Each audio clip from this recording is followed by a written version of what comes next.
Ratio and proportion. देखो ratio and proportion जो ना मैथ का एकदम आसान सा चैप्टर है, इसलिए इसको पढ़ने में आप लोगों को बहुत ही मजा आएगा। तो सबसे पहले हम समझते हैं रेशियो। रेशियो क्या होती है?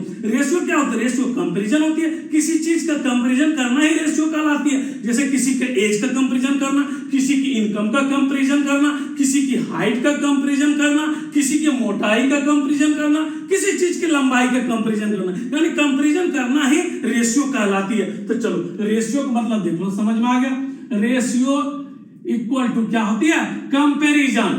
ये कंपैरिजन शॉर्ट में लिख दिया। रेशियो इक्वल टू कंपैरिजन, यानी किसी चीज का कंपैरिजन करना ही रेशियो कहलाती है। तो जैसे देखो ए की इनकम 5000 है और बी का इनकम ले लेते हैं। बी का इनकम 2000 है। अब इसी को रेशियो में निकालना है तो हम क्या करते हैं? ए रेशियो बी लिखते हैं। अब ए रेशियो बी, ए तो 5000 है, इसको देखो हम 5000 लिख दिए। अब बी 2000 है, ये देखो 2000 लिख दिए। अब इसको जो हम शॉर्ट फॉर्म में सबसे छोटा फॉर्म जो लिखेंगे ना, वही इसको रेशियो होगी। तो इसका सबसे छोटा फॉर्म क्या हो सकता है? इसमें 1000 से अगर डिवाइड कर दें तो यहाँ 5 में हो जाएगा, और यहाँ इसको इसमें 1000 से डिवाइड कर दें तो ये 2 नहीं हो जाएगा। यही तो हो गई इसकी रेशियो, यानी सबसे छोटा फॉर्म जो होती है ना, उसको हम रेशियो कहते हैं। तो रेशियो तक समझ में आ गई। अब देखो प्रोपोर्शन, दूसरा वर्ड है प्रोपोर्शन। प्रोपोर्शन क्या होती है? अरे दो रेशियो का जब हम कंपैरिजन करते हैं ना, तो उसको हम प्रोपोर्शन बोलते हैं। जैसे ये दोनों का हम इनकम का यहाँ कंपैरिजन किए तो उसको हम रेशियो बोले। अब दो रेशियो का कंपैरिजन करेंगे तो उसको हम प्रोपोर्शन बोलते हैं। अब देखो एक एग्जांपल ले लेते हैं। जैसे देखो A:B, A:B कितना था? देखो 5:2, इसी का एग्जांपल ले लेते हैं। 5:2 है, इसको इस2 में बोलते हैं। A:B इक्वल टू 5:2 है। अब एक देख लीजिए प्रोपोर्शनेट में निकालना है। ये प्रोपोर्शनेट का साइन होता है, ये प्रोपोर्शन। अब यहाँ C:D, यहां दिया हुआ 10, यहां कुछ नहीं दिया, यहां देखो निकालना है आपको। तो देखो ये रेशियो है, A:B का रेशियो ये है। अब C:D का रेशियो क्या है? वही दोनों के यहां देखो हम कंपैरिजन करते हैं, यही दोनों का कंपैरिजन करते हैं। इसको प्रोपोर्शनेट बोलते हैं, प्रोपोर्शन। ये जिस रेशियो में ये दोनों है, उसी रेशियो में ये दोनों होना चाहिए, उसी को प्रोपोर्शन कहते हैं। तो देखो A में अगर A 5 है, B 2 है, अगर C 10 हो गया तो देखो 5 में 2 से मल्टीप्लाई किए 10 हो गया, तो D कितना हो जाएगा? 2 में भी 2 से मल्टीप्लाई कर देंगे तो वो D हो जाएगा, तो D इक्वल टू 4 हो जाएगा। यहां पर 4, बस यही आंसर आ गई। इतना ही समझने की जरूरत है रेशियो और प्रोपोर्शन में, आप सारा सवाल बना दोगे। चलो हम सम सॉल्व कर लेते हैं। सम क्या? If A:B equal to 6:5 and B:C equal to 8:9, then A:B:C 1, यानी ABC का रेशियो क्या है वो बोल रहा है निकालने के लिए। तो देखो इसका सूत्र जो होती है ना, ये होती A:B:C। देखो A के बदले में 6 है तो यहाँ 6 लिख दो। देखो A और ये 6 है। B 5 है तो यहाँ 5 लिख दिए। ये फर्स्ट कंडीशन का निकल गया। अब सेकंड कंडीशन का लिखना है। देखो B:C, B यहाँ पर 8 है, देखो तो यहाँ B के नीचे ही 8 लिखो। C इक्वल टू 9, तो C यहाँ पर 9 है। देखो B इसमें भी है, B इक्वल टू 5 है यहाँ पे, B इसमें भी है तो यहाँ पर 8 है, तो यहाँ 5 लिख दिया, यहाँ 8 लिख दिया। B 2 बार है, इसमें भी है, इसमें इसलिए यहाँ 2 बार लिखा गया। अब इसको क्या करते हैं? यहाँ से यहाँ ऐसे मल्टीप्लाई करते हैं पहले, तो ये हो जाएगा 48 हो जाएगा इस 2, ये मल्टीप्लाई करते हैं, ये 40 हो गया, और इसको मल्टीप्लाई करते हैं, ये 45 हो गया। यही इसकी रेशियो हो गई, ये इसकी रेशियो। मतलब आपको कैसे करना? ऐसे और ऐसे करना, बस इस प्रकार का आपको मल्टीप्लाई करना है, बस इसकी आंसर आ जाती है। अब हम नेक्स्ट सम लेते हैं। नेक्स्ट सम है if A:B equal to 2:3, B:C equal to 4:5 and C:D equal to 6:7, then A:B:C:D 1, यानी ABCD का रेशियो निकालने बोल रहा है। तो देखो इसमें एक ट्रिक है, वो ट्रिक आप समझ जाओ, एकदम आसान हो जाती है। तो चलो हम आप लोगों को वो बताते हैं क्या होती है। सबसे पहले देखो इसमें क्या करते हैं, एक हम डायमंड बनाते हैं। डायमंड देखो, ये डायमंड, ये रोम्बस पढ़ा आप लोगों ने, ये रोम्बस है या डायमंड बोलो जो भी। तो इसमें जो है ना, ये वाला लाइन को यहां तक खींच दो, ये आगे बढ़ा दिया, इसको भी यहां तक बढ़ा दो। बस ये पिक्चर आप माइंड में सेट करके रखो, ये पिक्चर आप माइंड में सेट करके रखा, इस प्रकार का जो है ना सवाल का आप आंसर आराम से निकाल दोगे। तो चलो अब देखो यहाँ पर सबसे पहले ऊपर वाले जो ये है ना, यहाँ पे ये A:B लिखते हैं, यहाँ लिख दिए 2, यहाँ लिख दिए 3, ये लिखना है ये ऊपर में। ये B:C यहाँ लिखना, देखो ये डॉट पे, ये डॉट है ना, ये यहाँ पे B:C लिखना है यहाँ पे। तो B कितना है, यहाँ 4 है और यहाँ पर 5 है, ये यहाँ लिख दिए। अब CD, ये जो C:D जो है ना, यहाँ लिखना C:D। तो C कितना है, 6 है और ये 7 है। बस इतना आपको फिट करना है। अब देखो क्या करना है, यहाँ रेशियो निकालने के लिए ये जो है ना, पहले यहां से यहां तक मल्टीप्लाई आपको कर देना है, यहां से यहां तक मल्टीप्लाई। तो यहां से हम मल्टीप्लाई करेंगे, 2 4 8 8 6 48 ये हो गया, या दे दो। अब देखो ये रोम्बस का पहले लेफ्ट साइड वाला को ऐसे करके मल्टीप्लाई करना, लेफ्ट साइड का।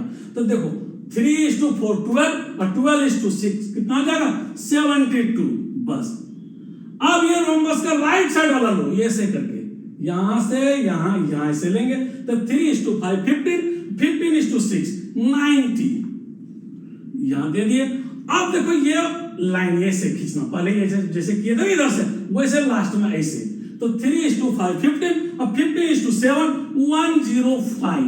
अब इसी को तो शॉर्ट कर देना है, रेशियो शॉर्ट फॉर्म में होता है हमेशा, तो इसको शॉर्ट फॉर्म में कर देते हैं, इसमें 3 से डिवाइड कर देते हैं। देखो 16, ये हो जाएगा 24, ये हो जाएगा 30, ये हो जाएगा 35। अब इससे छोटा नहीं हो सकता ये, तो यही इसके आंसर आ गए। देखो सिर्फ आपको ये याद रखना है, ये याद रखा आप इसको कभी नहीं भूलोगे। चलो हम नेक्स्ट सम ले लेते हैं। Next sum, what will be the value of D in the below given sum, यानी नीचे दिए गए सम में D का वैल्यू निकालने बोल रहा है।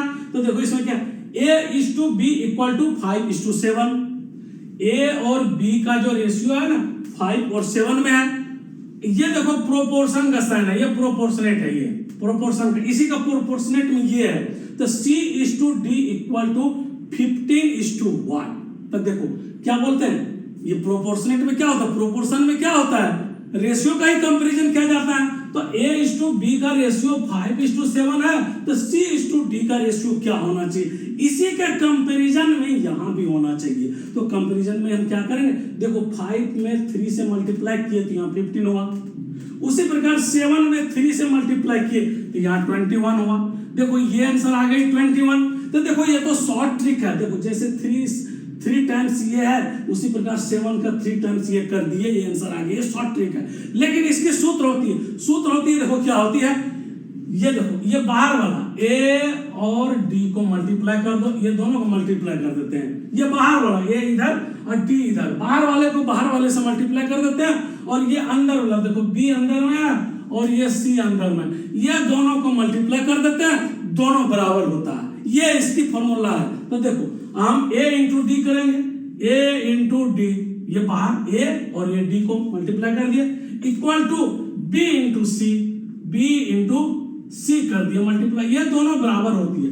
अब इसी को सॉल्व कर लेना है, D का मान निकल जाएगा। देखो और एक कितना है, A दिया हुआ देखो 5 यहाँ, और D नहीं है निकालना है, तो D को D ही रहने दो, या X भी लिख सकते हो, D = इतना दे। अब देखो B का वैल्यू 7 है और C का वैल्यू 15 है, तो 7 × 15 कर दो, और D = 7 × 15, और ये बाय 5 हो जाएगा, ये काट दो, 3 हो गया बराबर 21। देखो ये 21, यही आंसर आ गई। अब हम नेक्स्ट सम ले लेते हैं। नेक्स्ट सम है, annual incomes of A and B are in ratio of 5:4 and their annual expenses are in ratio of 4:3.